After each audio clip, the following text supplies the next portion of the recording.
Good afternoon, everybody. Thanks again for joining us today. I know this is an odd time. We usually have our events during the lunch period, but thanks for joining us this afternoon. As always, please silence your cell phones so we can avoid the interruptions. My name is Mohammed. I'm the executive director here at the Jerusalem Fund and Palestine Center, and it's always a pleasure to have you all here. Of course, welcome to our online audience as well. It's also a great honor to introduce our great speakers today, Jafar Farah and Nabila Espanioly, who will be speaking about the struggle of Arab Palestinians in Israel, specifically concerning discrimination, police brutality, and racism. In this presentation, our guest speakers will talk about the work of the Mossawa Center, which is the advocacy center for Arab citizens of Israel. The center is a non-profit, non-governmental organization established in 1997 that works to promote the economic, social, cultural, and political rights of the Palestinian Arab citizens living in Israel, in full recognition of their identity as a national indigenous minority with their own cultural and historical distinctiveness. The center develops programs to promote a democratic society and acts against all forms of discrimination based on race, nationalism, religious affiliation, social status, gender, and disabilities. In advancing its mission of promoting the Palestinian Arab minorities' rights, the Mossawwa Center uses a multi-pronged approach, which is governmental advocacy in the Israeli Knesset, or its parliament, and the government, international advocacy with a particular focus in Europe, the United States, and South Africa, socio-economic research and budget analysis, media campaigns, capacity building with a broad network of Arab NGOs, and cooperative work with local councils, as well as Israeli-based and international NGOs. So just to give a little bit of a background about our speakers, Jafar Farah is the founder and director of Mossawwa and is a longtime advocate and activist for civil rights for the Arab community. He was formerly chair of the National Union of Arab Students and president of the Committee for Arab Students at the University of Haifa. After holding these posts, Mr. Farah founded the Center for Educational Guidance for Arab Students. As a community organizer and activist, he was involved in establishing several organizations, such as the Arab Center for Alternative Planning and the Follow-Up Committee for Arab Education.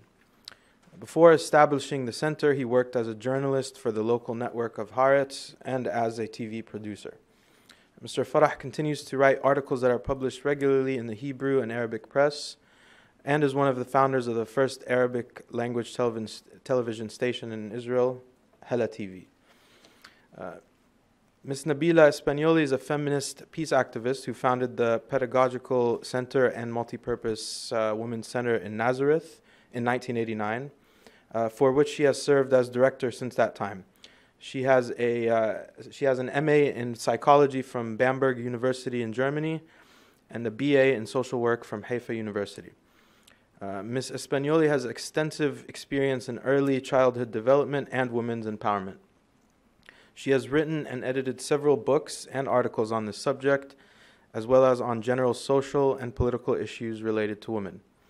She lectures in many places around the world on topics including early childhood education, Palestinian women in Israel, violence against women, sex education, women in the media, and women's political participation.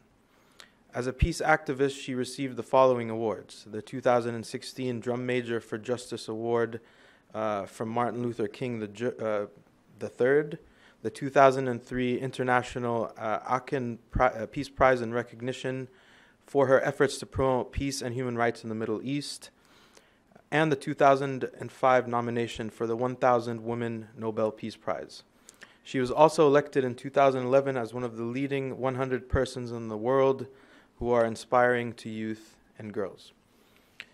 Our speakers will speak for about 40 minutes, after which we will have a Q&A session During this Q&A session, we ask that you please keep your questions and brief to the point.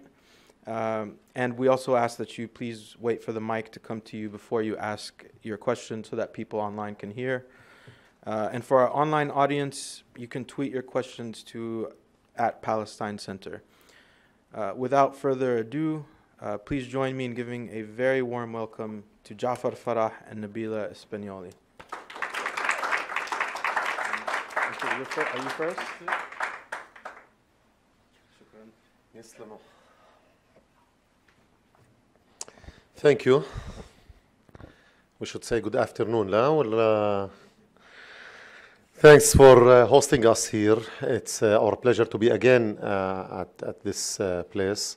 We are proud that there is a Palestinian space in Washington, and we hope that more and more people will be involved in the daily activities of this place.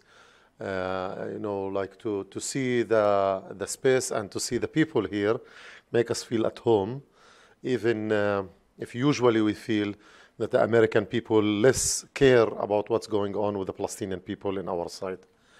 So as Mossawwa Center, this is our last day to be in DC. We have been here all over this week, and we met with members of Congress, senators, and staffers and civil society organizations. We came here actually in a critical point for the Palestinian people, shutting down the embassy and the representation of the Palestinian people in Washington, something that wasn't surprised by the Trump administration, but we think that we should act against such action that have been taking place from the current administration. So let's start with the fact that we as a Palestinian people deserve to have political representation that represent the Palestinian people in every place. This is part of the self-determination of the Palestinian people, that we will be able to be present and we will be able to talk on our behalf, and nobody else can talk on our behalf. We as a Palestinian minority inside the Green Line and inside Israel, we have huge challenges because we have been marginalized by the Palestinian people, and we have been marginalized also by the international community. So the Palestinian community in Israel, actually, we have a problem here with the connection. The Palestinian minority in Israel since 1948 struggled, to build our institutions. It wasn't easy to build Palestinian institutions inside Israel.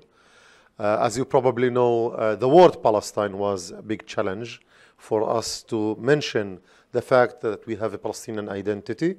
Later on, the whole issue of putting Palestinian flag in different places, it was a big challenge. Some people paid the price of being jailed. My brother, for example, was jailed in 1988 because he was putting the Palestinian flag in Haifa. So our connection and our contacts, and to try to build or rebuild the connections, the family connections to our Palestinian brothers and sisters after 1948 wasn't easy mission to be implemented by us as Palestinians. We have been isolated in Israel, and we have been isolated also from the Arab countries in the region. But for us, the challenge was to build our community and to build our villages and cities, and to be able to bring our voice around the table and to build community. So if you think that it was easy for people in Nazareth to stay in Nazareth and to build institutions, think about the fact that Palestinians at the occupied territories have universities, and in Nazareth there is no university. Actually, today it's easier to build university in Jenin and in Zababdi, but we can't build university in Nazareth. So our struggle to develop our community was a struggle that for some people, they thought that it was very easy mission to compare it with the people living under the occupation. But actually, it was easier to have a vision under the occupation that in the end, you will have once a Palestinian state, while we will be forever if it will be two-state solution, minority inside the state of Israel. This vision, dividing the Palestinian people for different realities, Palestinians inside Israel, East Jerusalem, occupied territories, Gaza, refugees, it's a huge challenge to try to build one identity and to try to act and to cooperate and also to coordinate the efforts. So we are happy today that we are able to coordinate the efforts also with our Palestinian sisters and brothers in the occupied territories. And we hope that we will be able to do more in the future to challenge the whole division of the Palestinian in different areas. In the last few years, the Palestinian community in Israel is targeted by the settlers organizations in the West Bank. And targeting us mainly to prevent us to have an impact on the decisions when it comes to two-state solution, occupation, war. I think they like the idea that we can be part of the job market in Israel, but the settlers organizations would like to prevent us from taking decisions, for example, to end the occupation. Since 92, actually, the first time between 92 to 95, the Palestinian community in Israel was able to participate in strategic decisions about the future of the region. For the first time, actually, the Arab Knesset members, the political leaders of the Arab community, have been able to be part of a decision to go for any kind of regional solution for the Palestinian tragedy. So in this sense, it was for the first time that the Arab members of the Knesset guarantee any political majority, Knesset parliamentary majority, that is needed to go for any kind of regional solution. It happened again in 2005 with the disengagement from Gaza. Without the support of the Arab leadership and the Arab political leadership, the disengagement from Gaza wouldn't be approved by the Knesset. We were against, as a community, we were against the disengagement. We believe that we should find a solution for the Palestinian tragedy. Disengagement from Gaza have been proved as a failure, and we see the results. The disengagement from Gaza and the Oslo process challenged us, and the main challenge is actually what kind of peace will be when the peace that have been promoted and presented to both nations and to the international community was peace based on separation. We are here, they are there. The two-state solution that have been presented to the Palestinians and the Jews was based on separation. In 2000, it was clear that you can't separate the Palestinians from inside Israel from the other Palestinians, especially after the breakdown of the Second Intifada. The breakdown of the Second Intifada was putting the Palestinian community inside Israel in the front line, in the sense that also Palestinian citizens inside of Israel were killed during the demonstrations that have been taking place in Al-Fahim and Nazareth and even in Haifa. This challenge, the challenges that we face in the last, since 2000, led us to create also new political platforms. I think if you look at the whole Middle East, today the only political platform that put Islamic movements and secular forces in the same political platform, you can call it unity and you can call it joint forces. But for the first time, actually, in the last election, the Arab community came together and we decided to establish some kind of a joint list that Islamic movements and Communist Party and secular party can work together and try to challenge the discourse in Israel. And we became actually the third political power inside the Green Line. So this new atmosphere that for the first time the Arab community is not small political group divided, but we are united and we can challenge the settlers' organizations, created a new reality. And the new reality that have been created in the Knesset put the Arab community in the front line of the debate about the future of the two states and the future of the two nations. That's why we see more and more laws targeting the Arab community. Of course, there's the laws that try to normalize the occupation, the annexation of Jerusalem, and etc. But the Nakba law, the purpose of the Nakba law is to prevent us from commemorating the Nakba, which is the main event that we should commemorate to remember what happened to us and to our people in 48. But since then, you have more and more laws that have been presented to the Knesset, and I would just talk about two of them. The Kamenetz law, which is the law that will make it easier to implement home demolition inside the Green Line. So you find cases of villages like Al-Araqib or Al-Hiran. Al-Araqib have been demolished for 130 times. And Al-Hiran, the plan is to evacuate the village to build Hiran as a Jewish village. We went to the courts for the last 20 years, and we used the legal system. For example, when we talk about segregation in housing, we challenge the system because all our lands have been confiscated since 48. 93%, it's very unique democracy, Israel. Confiscated our lands, and the lands have been allocated to the Jewish majority, and they were able, through the years, to build more than 600 villages and cities and kibbutzim all over the country. So why they need, in the new law, why they need to promote segregation and why they need to promote segregation as a basic law in Israel? It's not because they need it. It's because they feel in Israel today that they can escalate, they can humiliate people, and they can violate people, and nobody will do anything actually to prevent them from doing that. This is exactly what was done in Gaza. This is what was done in the West Bank. This is what was done in Jerusalem. And this is what is done today when it comes to the citizens of the state of Israel. We pay taxes in this country, and they still feel that they need to humiliate us and to create second-class citizens. Segregation in housing is taking place today. Segregation in housing is implemented today, and there is court decisions that haven't been implemented to prevent segregation in housing and allocation of land only to Jewish citizens. They would like to present to us now segregation also in workplaces.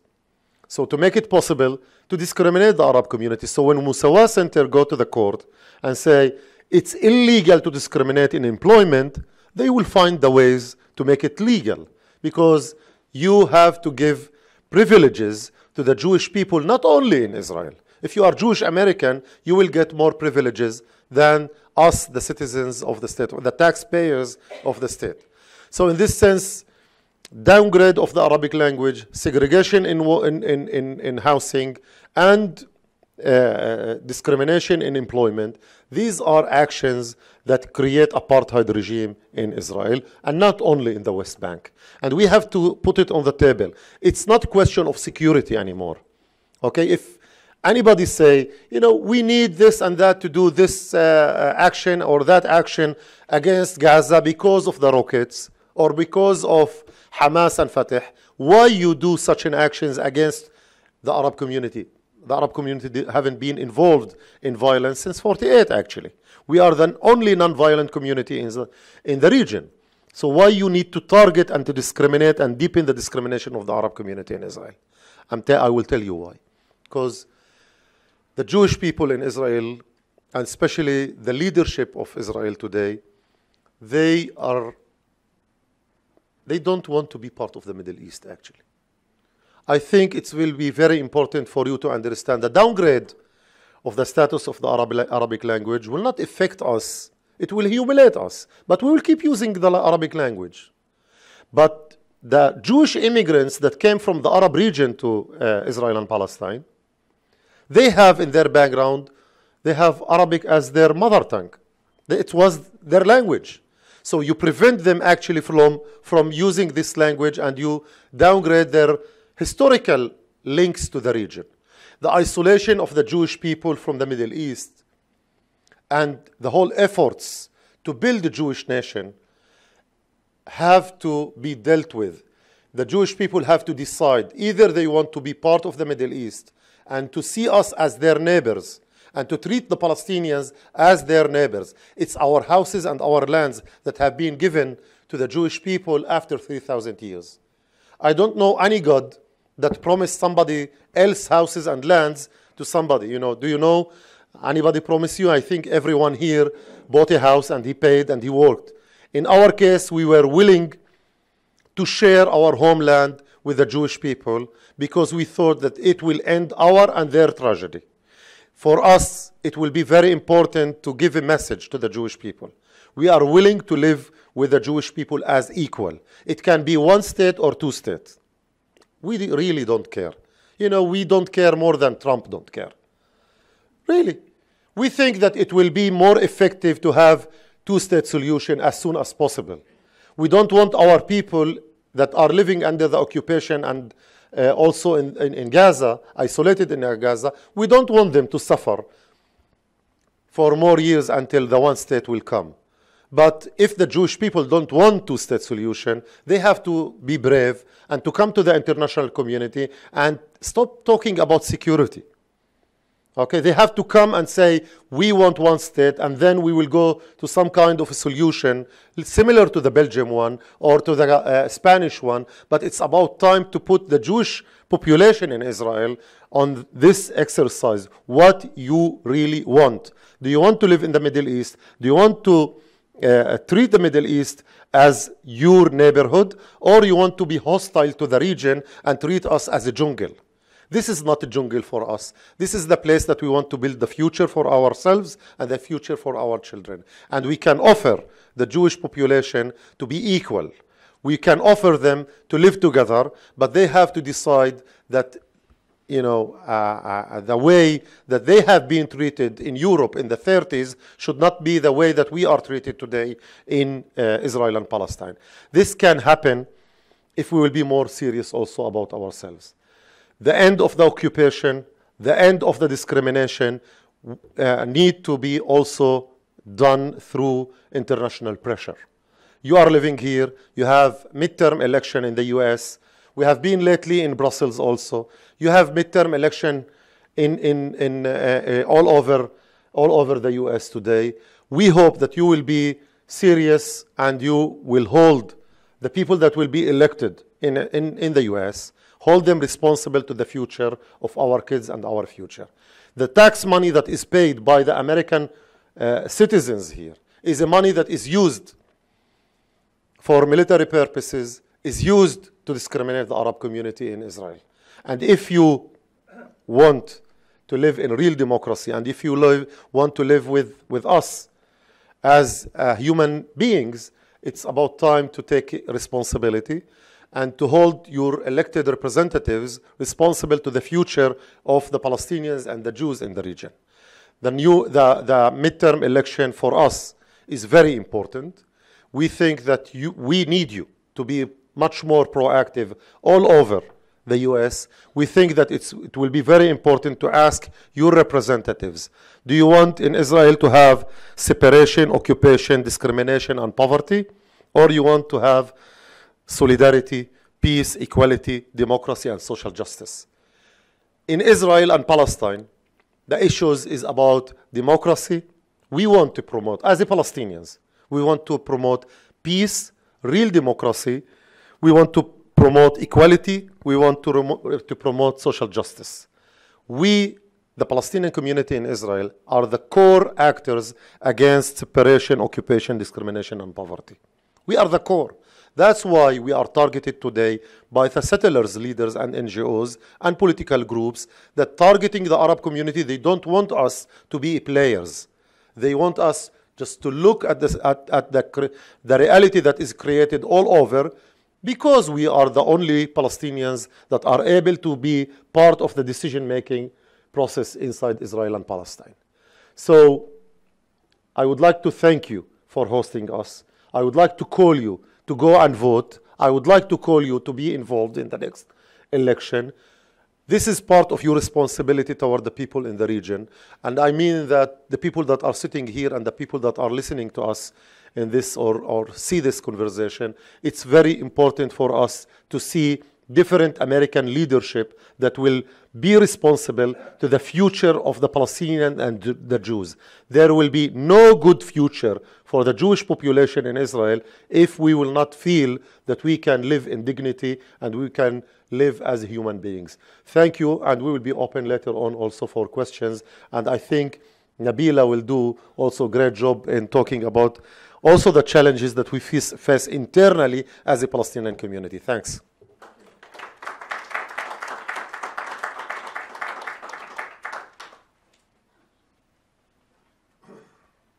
Good afternoon. I don't know how much you know about our struggle, the daily struggle that we are living in. I mean, when we're speaking about the Palestinian citizens of Israel, we were left, like in Arabic, توفيق زياد كان يقول تركنا كالأيتام على طاولة اللئام. We were left as orphans on the tables of the Shulliam, whatever. We were actually for years segregated from our Arabic roots. We were segregated from our Palestinian sisters and brothers in West Bank and in Gaza and in the diaspora.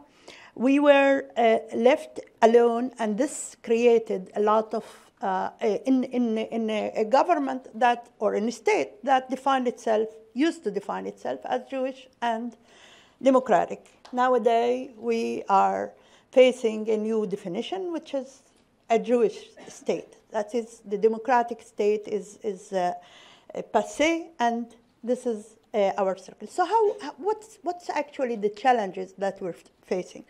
We are facing challenges in all spheres of life. If we're speaking about education, the education system, our education system is totally independent and controlled by the State of Israel. The curricula is decided by the state, and it is from centralized to down on us. And that means we are in a segregated school. We learn in Arabic school, but we learn what the curricula that the state decide to teach us. So we don't have any connection in our curricula to our identity, to our culture, to our roots, to our heritage, to our history. We have, and in that context, we have to survive, and we have to develop, and we have to keep ourselves and keep our identity. So some of our NGOs, that were created in the time in the 80s, we began reorganizing ourselves. Until from 1948 until 1966, we were under military government, and we didn't have no freedom of organizing, no freedom of movement, nothing.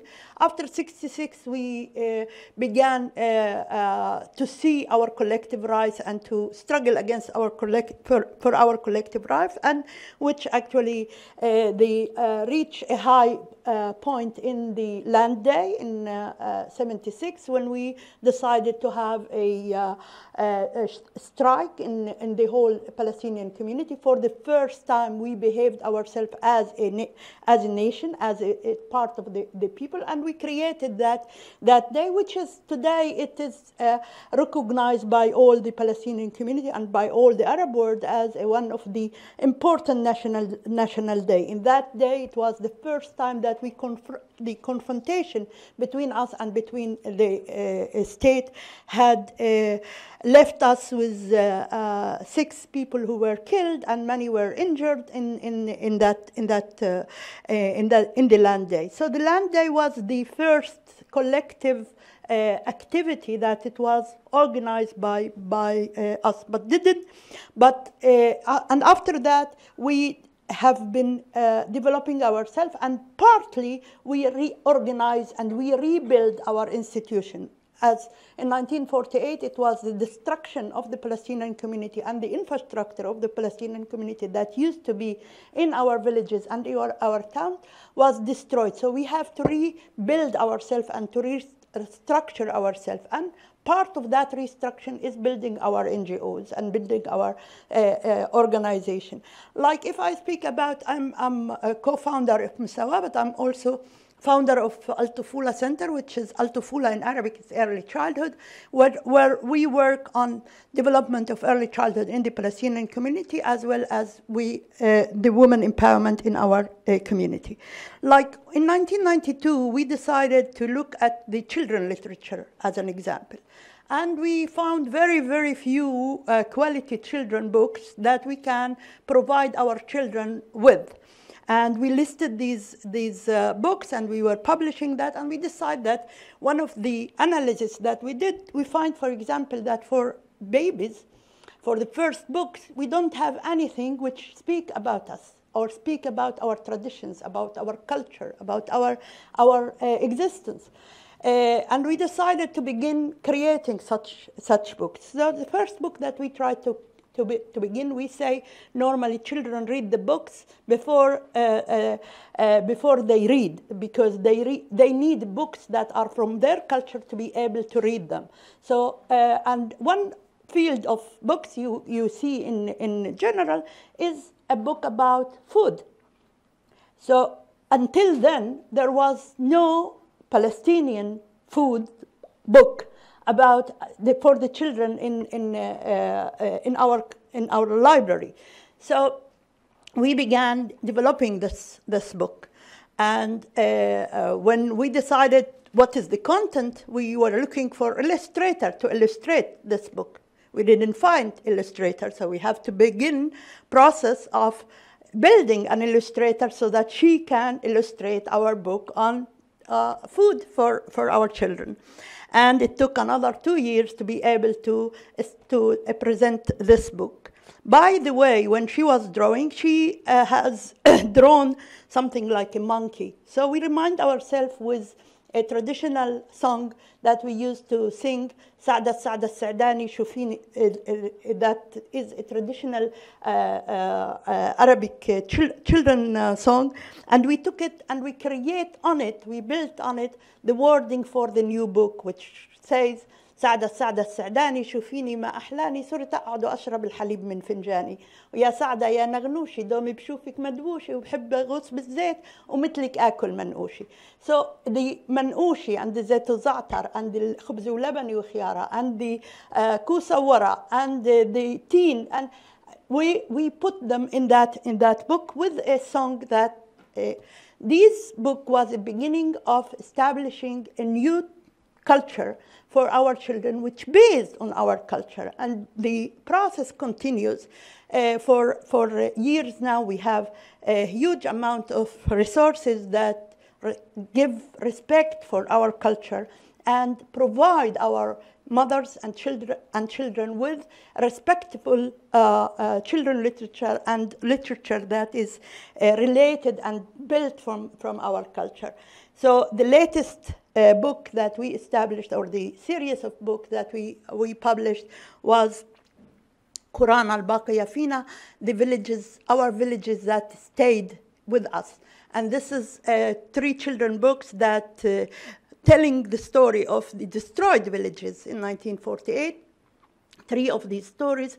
One is the fisher of Bassa, Sayyad al-Bassa, and Sha'ir al-Birwi. You know who is Sha'ir al-Birwi, Mahmoud Darwish, and Rassam al-Sajara, which is Naji al-Ali. So these three books that were developed by and written by us and published to provide resources for our teacher, for our children, for the mothers of the children and the fathers of the children, so that they can be proud of themselves, proud of their identity, proud of their heritage. And it is something that in some areas, we were actually the only Arab who created resources to support identity. It is because the identity was a very important issue for our community, and because we realized that without our existence, without being proud Palestinian, we can't build for future, for any future that we want.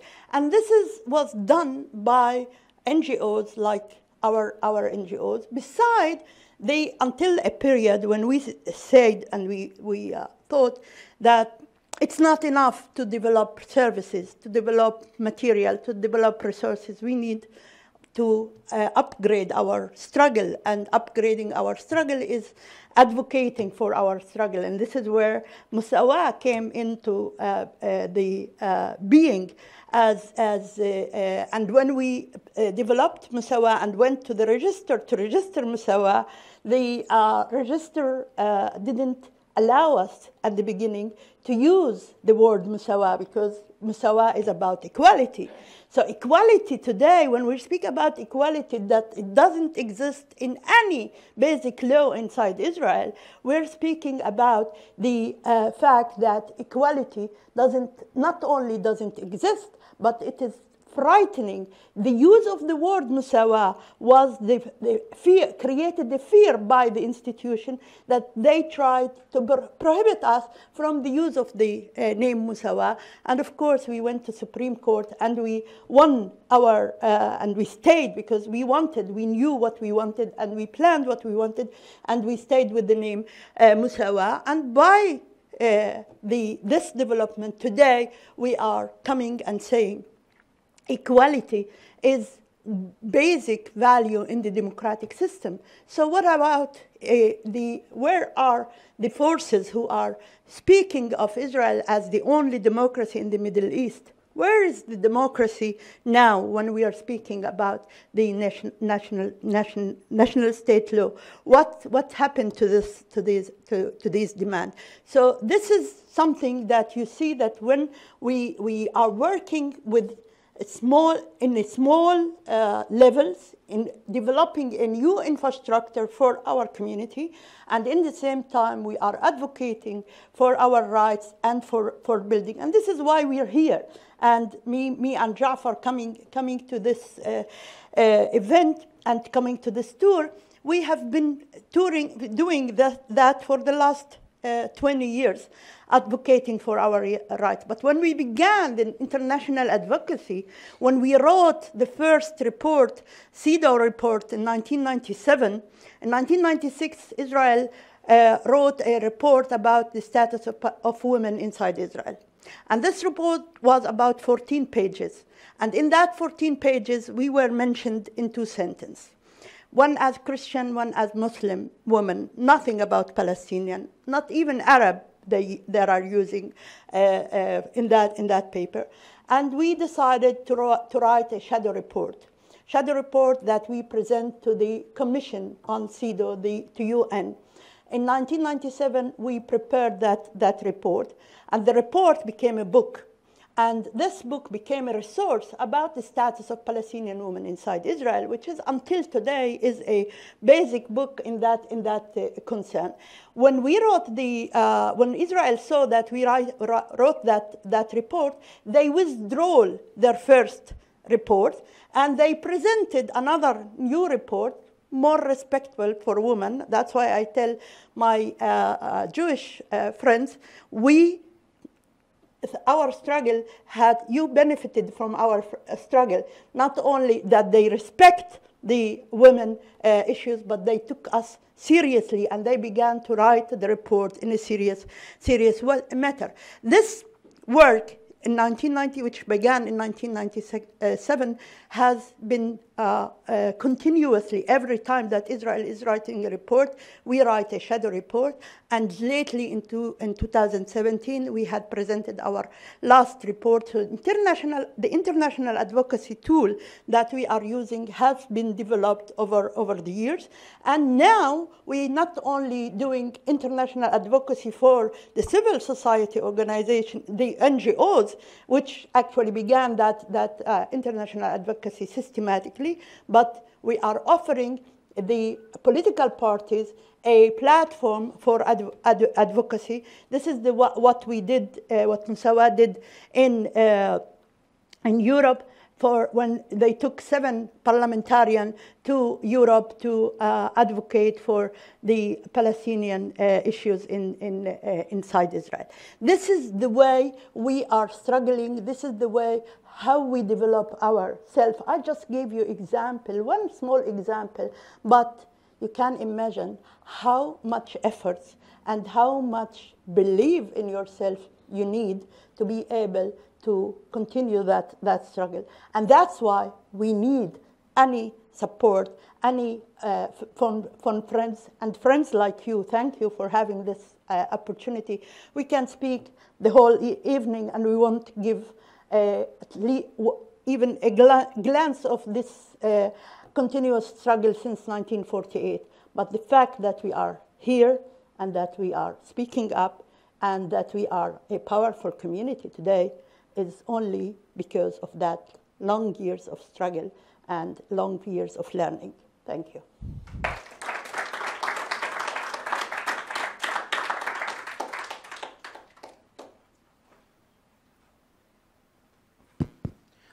Thank you very much, both of you. That was a great presentation. Thank you. I understand, Mr. Farah, you have to leave very soon. So if we have any questions for Mr. Farah, please let's get that out of the way. And again, please keep your questions brief and to the point so that everybody gets a chance. Well, thank you. My name is Oscar. Thank you so much to the Palestinian Center and to the speakers for such an informative piece of presentation. Now, to give a context to my question very fast, I must tell you that in Latin America, at the street level and at the government level, we are the ones who give the most support to the Palestinian people for generations already, and it's increasing. Now, an example of that is the speech given by President from Bolivia, Evo Morales, who managed to unmask the US farce regarding human rights, democracy, and many things. Now, this shows the power of the corporate media all over the world. I mean, we suffer just like you do with the misinformation, because it's the corporate media who are brothers and sisters of Wall Street. They are the same people. They distort everything. But the proof of that is that since the media could not hide Mr. Morales' speech at the United Nations, now he's the big hero all over the world, which shows that there's tremendous resentment against the United States establishment in the world. I mean, unbelievable, all countries praising President Morales because he unmasked the reality in the United States. Now, my question is about the media to you. It is such a serious problem that I consider it like the main front of struggle now for the peoples of the world. What is it, how are you dealing with the misinformation and the media controlled by the corporate media of the US and Europe? Thank you so much.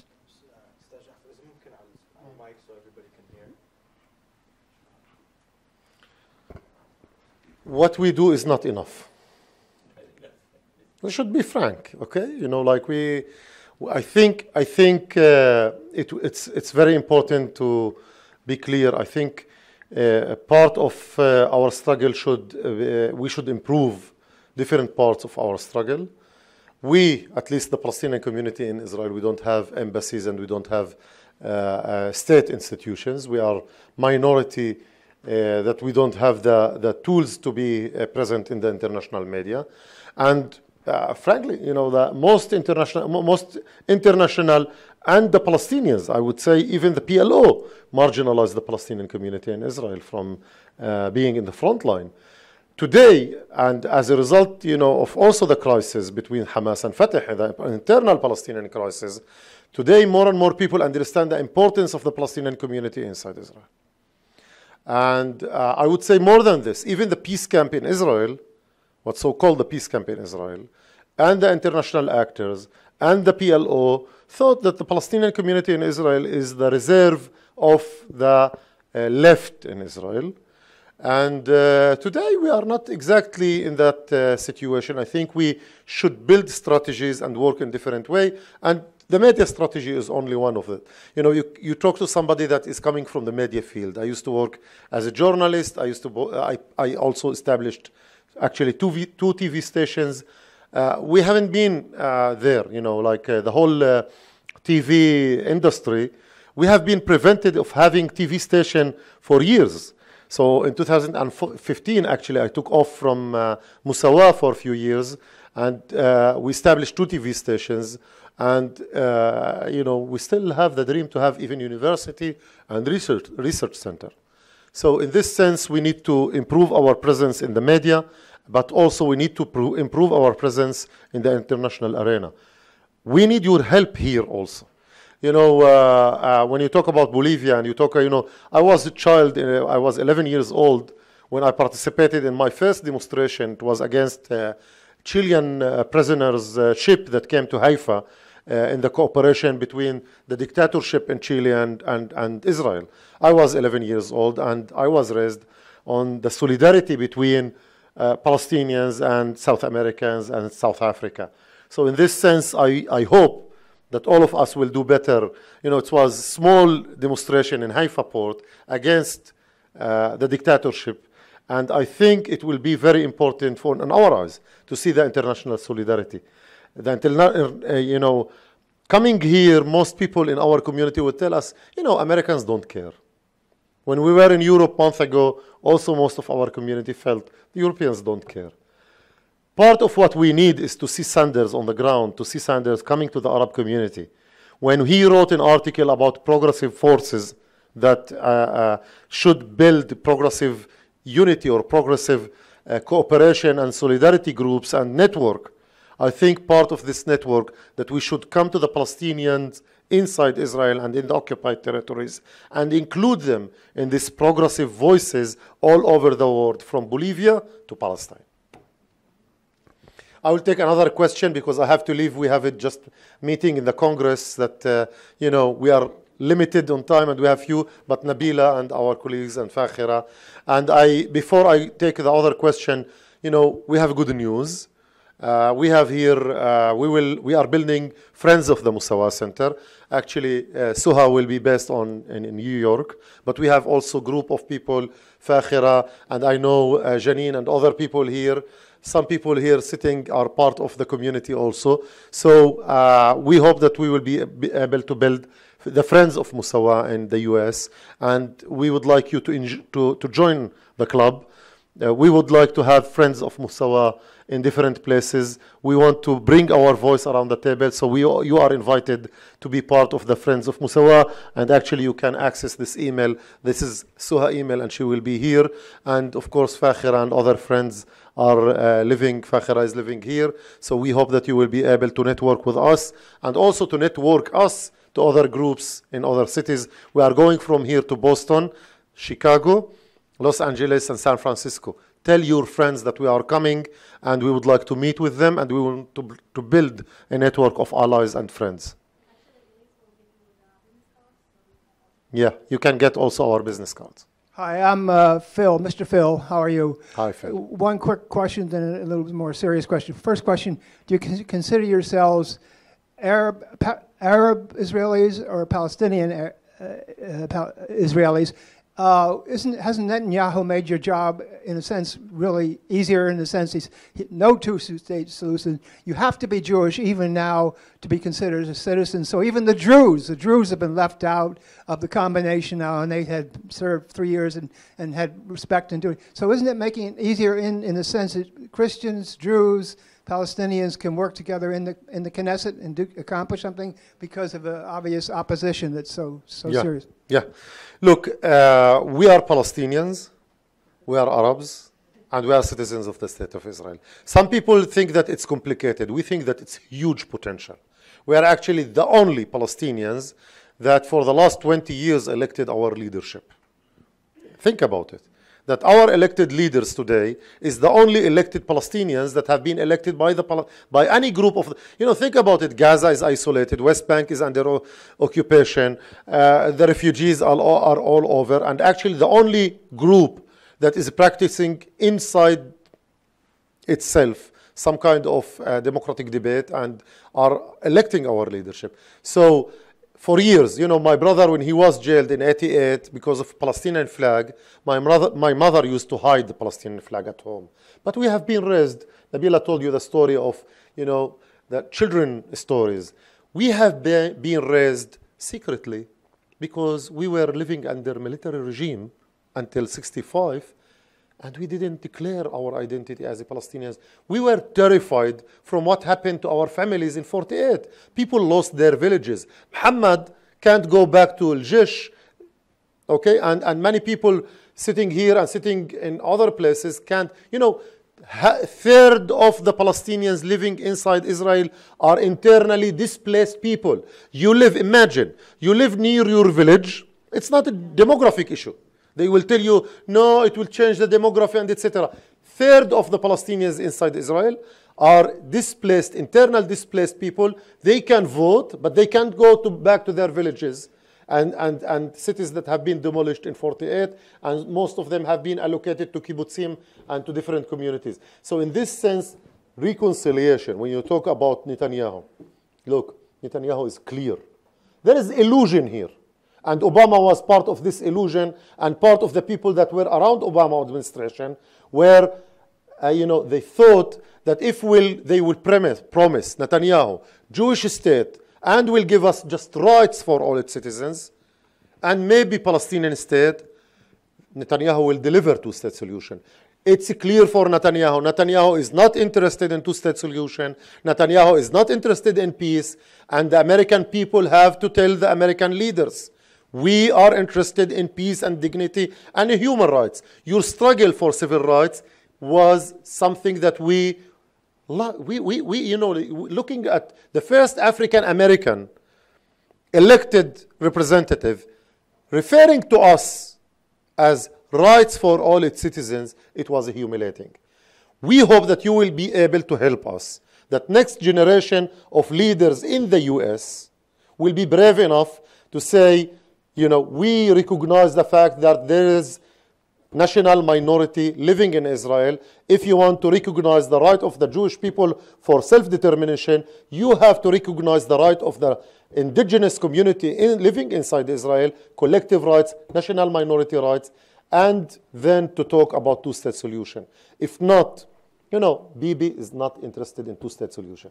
Bibi is interested in one state with apartheid regime. So it's about time to tell every international actor, deal with Israel as the only country that practice occupation and would like to practice apartheid, not only in the West Bank and Gaza, but also inside the Green Line. Thank you. I have to leave. I hope that we will be able to see you again, but you have the lovely Nabila, and she did a better job than me. Thanks.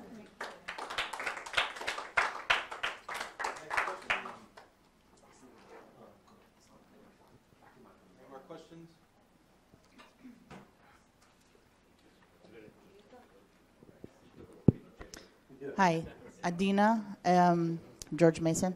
So I'm building on the previous questions, and there would have been a question for him as well, but he's leaving. So given the miserable state of democracy in the U.S., what do we, it's like, I'm brainstorming out loud. Yeah.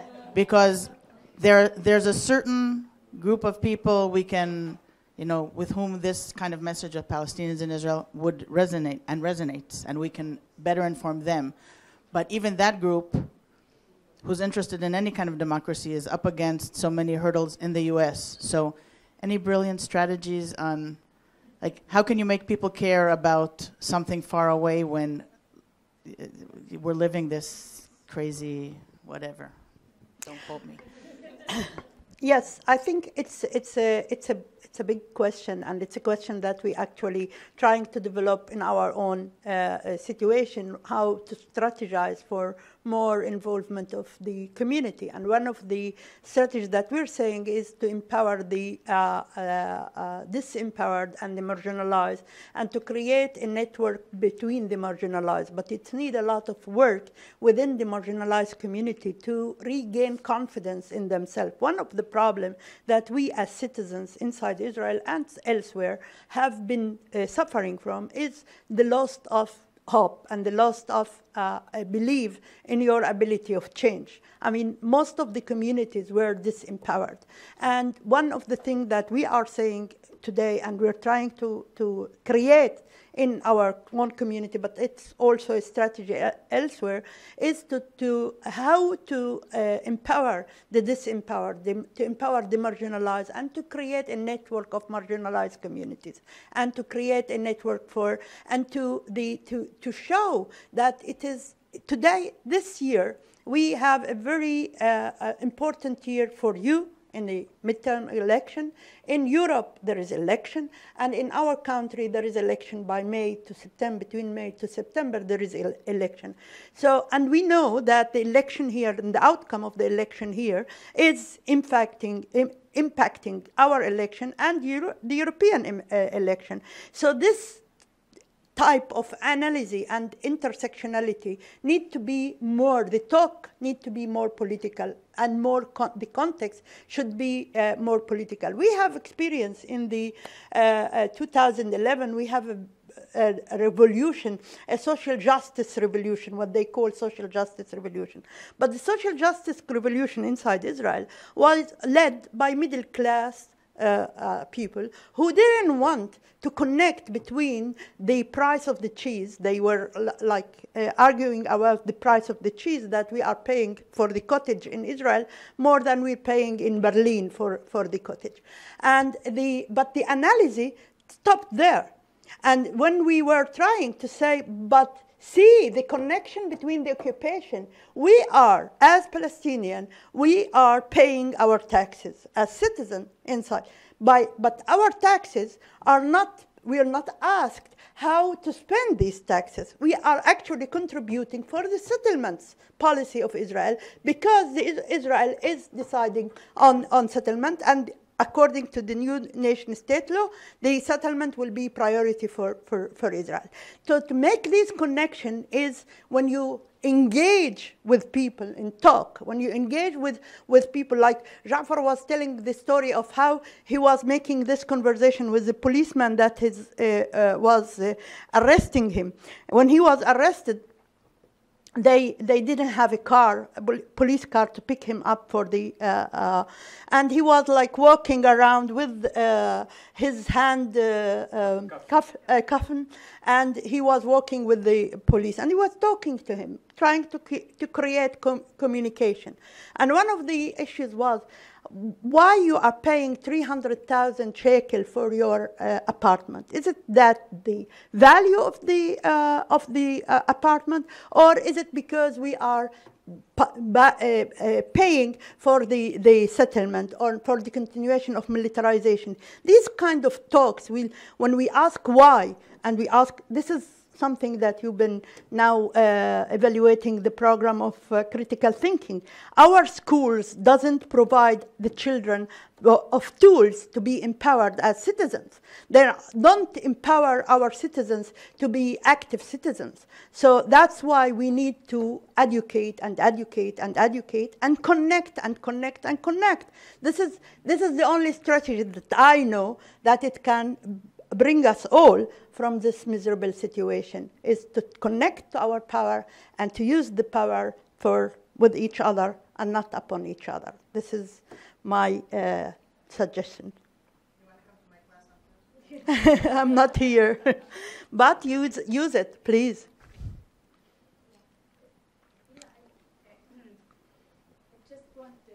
Just if you want to give a little bit background about the national law, the last law, and how it will impact in reality the Palestinians inside Israel.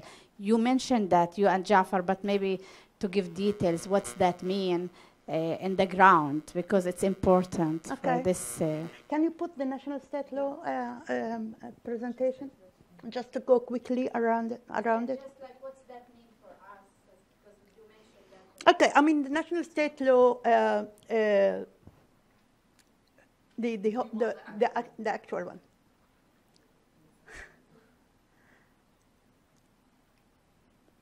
What I can do, I can pass. It might be quicker if I pass out the copies of the law. No, but the principle of that law, there are three principles of that law. First of all, that land of Israel is the homeland of the Jews. The land of Israel. is the homeland of the Jews. This is first. Secondly, that the self-determination, Israel was a self-determination for the Jews. This is so small for me, but yes, you can. I have it I have it in my head. This is actually what you have is a translation of the law that was translated by Ministry of Justice. It's not our paper, it's the Ministry of Justice paper. But so the first principles, the three principles for the law, as I said, that land Israel is a self-determination. The second is the self-determination has been, Israel is exercise its self-determination in Israel. And thirdly, we're speaking about Jerusalem as the capital of the state of Israel, united capital for state of Israel. We're speaking about the importance in the law. There is the importance of the settlement and the need to strengthen the settlement inside. They don't mention Israel, but the Jewish settlement. I mean, in that land of Israel. That's why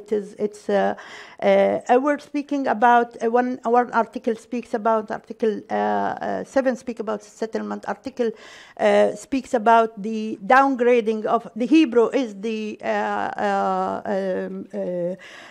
official language of the state, and Arabic has a special status. In previous years, Arabic and Hebrew were the official language. The issue of that law, I mean, the importance of that law, and why we're making a big fuss around that law, because it is a basic law, and this, as such, we don't have an Israel constitution. There is no constitution in Israel. So every basic law is considered to be part of constitutional value, has a constitutional value. And it is impacting all other laws. So any previous law would be interpreted now with this law. So if you have like in the previous years, we have been struggling for housing, for the right of housing. And there were a lot of cases where we went to Supreme Court for that struggle, like in Qa'dan case, where one person went to have a house in a Jewish village inside Israel, inside the Green Line, and they didn't allow him because it is a Jewish village. And he went to Supreme Court, and he won in the Supreme Court his right to be living in that. Nowadays, if you go like this in any Supreme Court, you have no chance of changing the situation, because according to the national state law, segregation of housing is part of the law. If we are speaking about Hiran, which is a village which was destroyed or is planned to be destroyed, and instead of that village, there will be building Hiran as a Jewish settlement. We went to Supreme Court again against that decision, and the Supreme Court decided that it is not legal to have a Jewish settlement only, and asked the government to change its policy. But then we have what is called, before this law, we have another laws. We have different other laws, and one of them is the admitting committees law. The admitting committees law provide the right for admission for a committee to decide who is admitted in the new established village. And this admission in Hiran has decided that they are open only for Jewish religious population, and this was, now it is legal. At that time it was illegal, and you could struggle against it, but now it is legal. We have seen already in the courts some beginning of the use of this law, but we are also seeing the impact of that law on the street. We just have in the presentation that we have the case of Jafar Amr, the young people who were on the beach and were beaten by Jewish passer just because they are Arab on a beach of Haifa, and we are seeing these more and more coming in. Such implication would be more usual in the state of Israel, and that's why we are alarming and we are saying that this will create a situation where we are going to be they're trying to put us in the corner. They're trying to bring us to confrontation within the community. We have now a problem inside the Palestinian community. We have, in the last 10 years, about 1,200 something people were killed internally by Palestinian killing Palestinian in their communities. This violence that exists has a lot of organized violence. We are speaking today about organized violence, which is protected by the state because the state is not doing anything to compete this violence. And the fact that these groups have also weapon, which is illegal weapon, but the illegal weapon, 85% of the illegal weapon that exists in the Palestinian community inside Israel its roots comes from the IDF, and it is smuggled and sold for the Palestinian community. Now, if you think about Fahim, for example, and the amount of weapon that existed there, and if 20 houses were demolished tomorrow, these are people in the community. They are, of course, from violence groups, but if the houses were demolished, they may use these arms to protect themselves, and then you are speaking about tens of people who could be killed, and then the confrontation could be widening and in the whole community. So it is the dangerous of that practice, of this racist practice, would have a big implication, possibilities, and dangerous for our community. Yes, please. Thank you very much.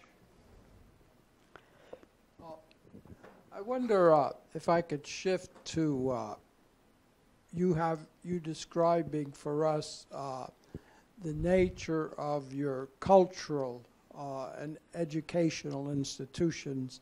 You referred to, or your colleague referred to, TV stations, and I think you referred to libraries and so on. Could you tell us how these libraries, to what extent they exist, how they're funded, how the collections of the libraries are selected, who does it, and so on? Is there censorship? And so on, and also say something about the content of the TV stations, and maybe you have radio stations as well. I don't know. Yeah, we have one radio station and we have two TV stations, but the TV station and the radio station are business run station. Jafar was part of establishing one of the station, but they couldn't continue, and it is run by businessmen today, and as businessmen they use all possible. They don't have a commitment to cultural values or to the quality of messages and messaging. So they are but they are Arabic platform that we can use, and they have. So there is a positive impact of that, but it is not what we wanted in the very beginning. Is there news, for example? Yes. Do you have foreign films? Yes, we have. World, for example? Yeah, we have, but of course, again, it is chosen by commercial and by, it's not, something like the 18, what's the film called of the 18 Wanted, wouldn't be screened in these TVs. And actually, we're today when with YouTubes and with other possibilities, we may the TVs is not that central role is with youth is changing, and there is a new platform for youth to use, which in YouTube and in social media and other possibilities, and we have reached out for other resources. When I spoke about the books and the libraries, there is libraries, official libraries, but when I spoke about the resources in these libraries, and I spoke about the need for Palestinian resources that were not existing, like the children book that I was referring to. They weren't we didn't have any, previous to this book, we didn't have any book about like culture as part of our culture. What is the, for example, American authors, serious works and so on? European authors? No, we don't have. We have like the Sesame Street program, which was tried to make some coexistence propaganda, which was like in the Arab world, not only for us, but was but it is limited. It's not aimed at the empowering the Palestinian community and making the Palestinian community proud of their own tradition and of own heritage. And this is actually something that, of course, it's feared. I mean, when I speak about identity and I look at the identity, and I see the importance of, we have in the Palestinian identity, the importance of plants as part of our identity. We eat, we smell, we cook, we drink the planet. And planet is part of our identity when we analyze ourselves. I always say, if you say za'atar in front of a Tunisian crowd, they wouldn't have the same reaction as the Palestinian do, because za'atar is part of our tradition and any other plants. So one of the resources that we developed for our children is our planet Bain Jabal wal Wadi, our planet between the it's a kit that we developed for kindergarten, and we have plays with it, puzzles and memory and different other domino, different other toys that our children could use, and in this way are introduced to the different planets in our surrounding and supporting their identity and their experience with planet at home. So these are kind of work that we had to do in our own way, and without any support from the government and without any support from, we have to fundraise for it in the world. And sometimes we succeeded, sometimes we didn't succeed, but we are struggling and we continue to struggle. The issue of bringing these resources to the public is another challenge, which we still didn't solve it. And I think one of the things that we should be thinking about is how to increase the awareness for these resources and the use of these resources. Yes, please.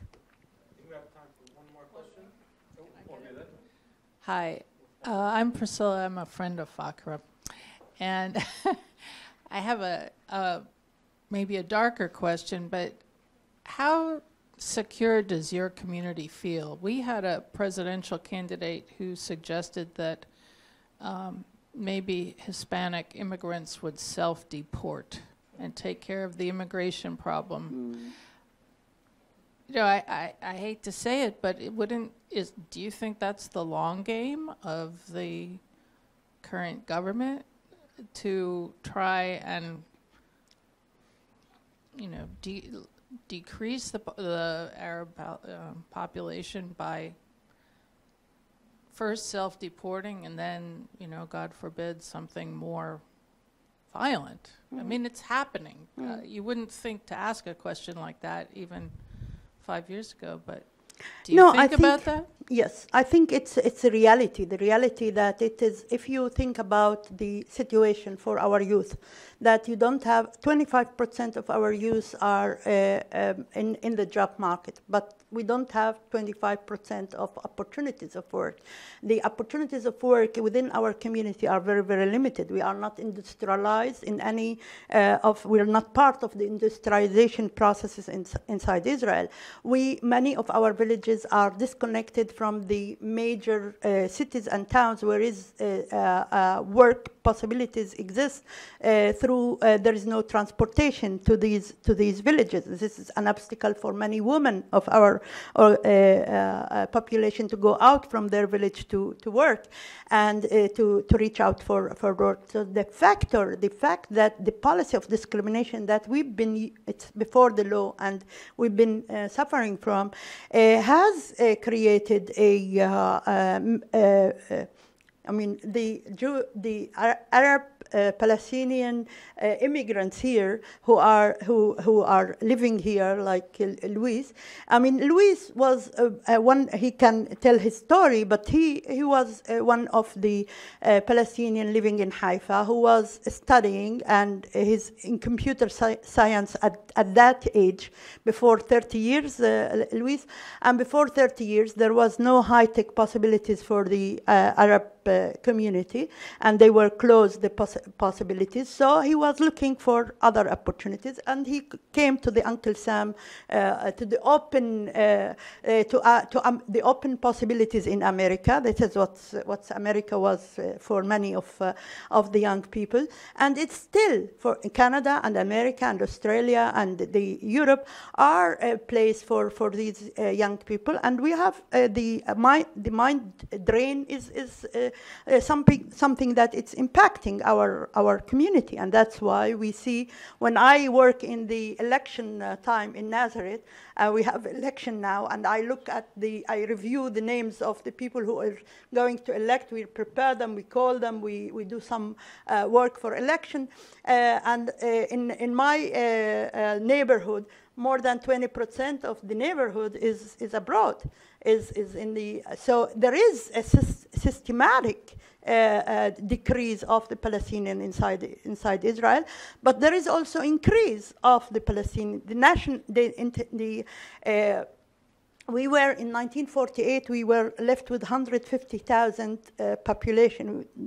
750,000 were refugees. I mean, they were forced to leave their homes and their towns in a systematic model in 1948.